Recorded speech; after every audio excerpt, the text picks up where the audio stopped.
What's up? My name's Landon. I'm a filmmaker occasionally, and it's been going around online a lot right now about the Stranger Things finale. I enjoyed it, but apparently everybody who has a media account disliked something about it and wants you to dislike something about it. I thought it would be a great time to break out something I've been thinking about for the longest time. And that's media bad takes. There's a lot of bad faith arguments about media, a lot of bad takes in general about media. It just seems everybody with a platform wants to say something these days. Apparently, me, I don't, whoa, I spit. Apparently, me too. I don't have a platform at the moment, but I have a few films on the channel. Check them out. I just want to debunk some of these bad takes because they're kind of annoying to see. Let's get into it. Stranger Things finale, bad takes. Let's just hop into the first one I've seen. I've seen this dude a couple of times, just absolutely dogging on anybody who liked the Stranger Things finale. It's clear he's like joking, kind of, but yeah, it's just his overall attitude about it. So let's get into it. People who love Stranger Things Part 2 are the same people who love it when a brand comments on a TikTok video. These people will watch anything that doesn't require them to think whatsoever. They love the Macy's Thanksgiving Day Parade. They love that. They love the New Year's ball drop. They love that. That is the same category of entertainment. Unfortunately, just genuine cattle. Yeah, I take it back. It doesn't seem like he's joking at all, my God. If you really think about what he's saying, like he's just describing the type of people who would like the Stranger Things finale. This isn't really criticism when you think about it. He's not saying anything about the show and about why he dislikes it. He's saying that you're stupid if you like it, which isn't criticism. That's not criticism of any caliber.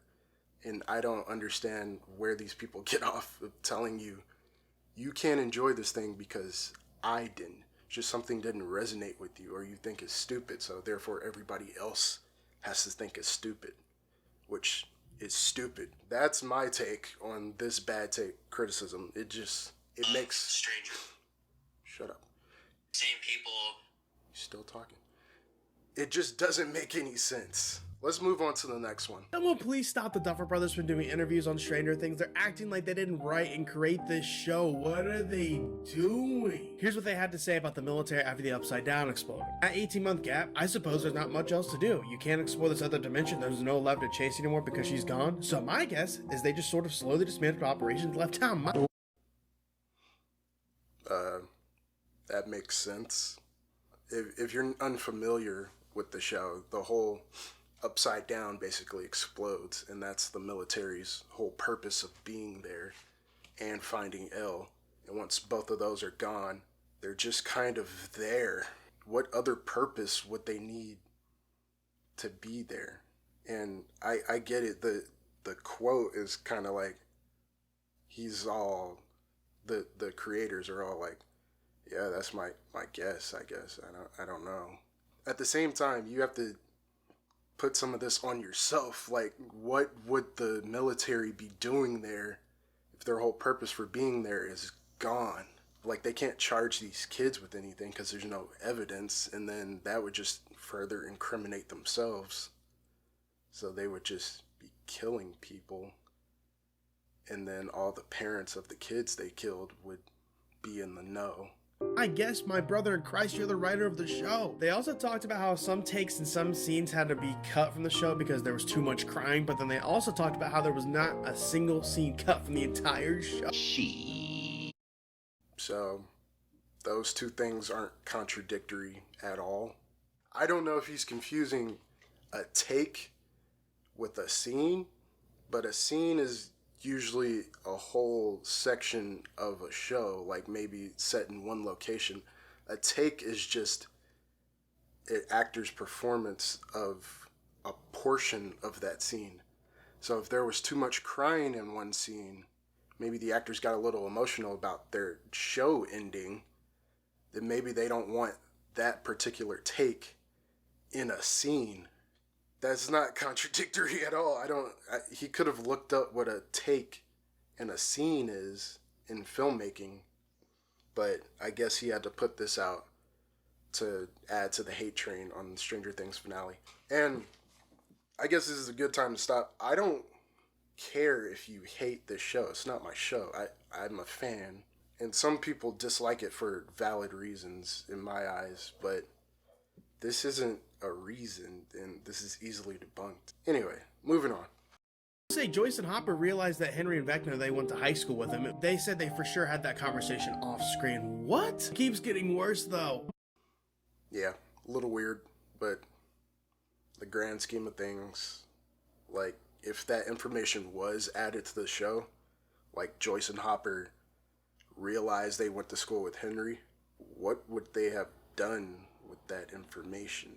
They knew he was in Dr. Brenner's lab, and that didn't really help them. It only helped Elle, I guess, unlock her powers again. But it is weird that they made that connection in the show and then nothing happened. But what does them knowing what high school he went to have to do with anything? Carlos confirmed that all the pregnant women in the military lab died. I wasn't even thinking about that. Now I'm frustrated. Why are you frustrated? That was 8 and 11's plan, to stop them from making more of them and stop this continual cycle of going to the upside down or creating more upside downs, what have you. This is so odd. They're not real, bro. You're gonna be okay. Life goes on, except for these pregnant women.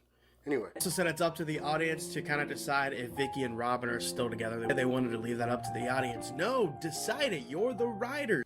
They don't have to decide it. She's not like an integral character to the Stranger Things mythos. That's something that happens after the show. Whether or not they're still together doesn't hold any bearing on Robin as a character and what she's going to be doing. Is the reason you dislike the Stranger Things finale because you don't know if two characters stay together? What about Max and Lucas? They're way more important.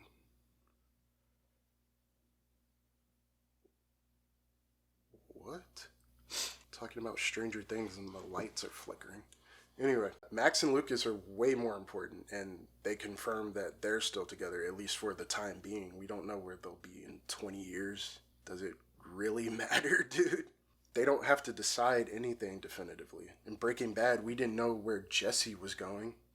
We found out, I guess, later on, but we didn't have to know. We just knew he escaped. We know Robin's okay. We don't know where Vicky is. Frankly, I don't care. Alright, moving on. Demogorgons, they said, was because Vecna was not expecting a sneak attack. He could never even imagine that. What? What?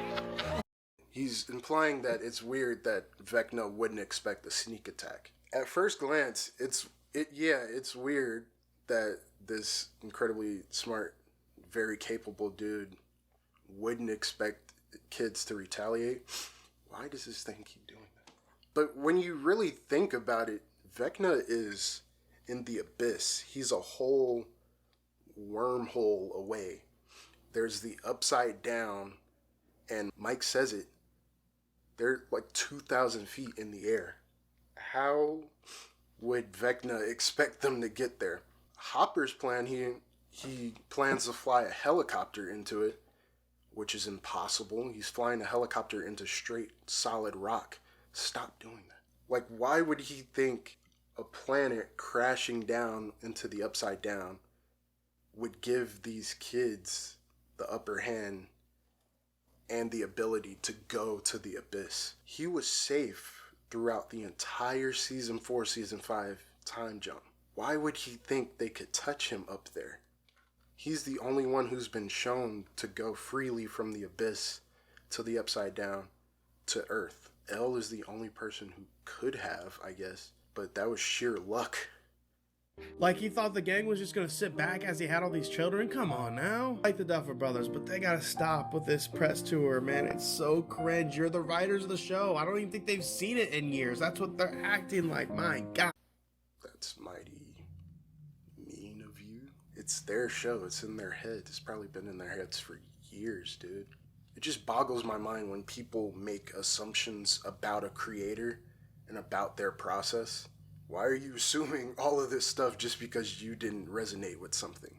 Clearly, a lot of people have resonated with it. It doesn't matter what you think. Like, you're not going to change somebody's mind. I agree that the Duffers should stop explaining their show because it's not really their show anymore. It's the audience's. But that stops when you're clearly misrepresenting a series. This makes no sense. Like, some of his points are like, I get it, but a lot of it is clearly debunked. And if you keep wanting explanations instead of finding them for yourself, you're never going to get better at media critique. This dude's name is Movie Talk with Brock. You don't know how to talk about movies, you don't know how to dissect them, you don't know how to get the answers you're looking for without a creator explaining it to you. Okay, so this video isn't to bash anybody. Why does the light keep going? This video isn't to bash anybody or go to these people's channels, and if you agree with their takes, cool. I just don't like when people tell you something is objective about art. That's what this series is going to be about. I'll talk about a bunch of different movies, but Stranger Things is just the most recent one. I just don't understand why some of these people are so angry about it. Whoever this video finds, the 20 people out there who happen to stumble upon this video, thank you. Like and subscribe. I'll be making some more content. Please check out my other short films. They're not masterpieces, but I had fun making them. And yeah, thanks for watching.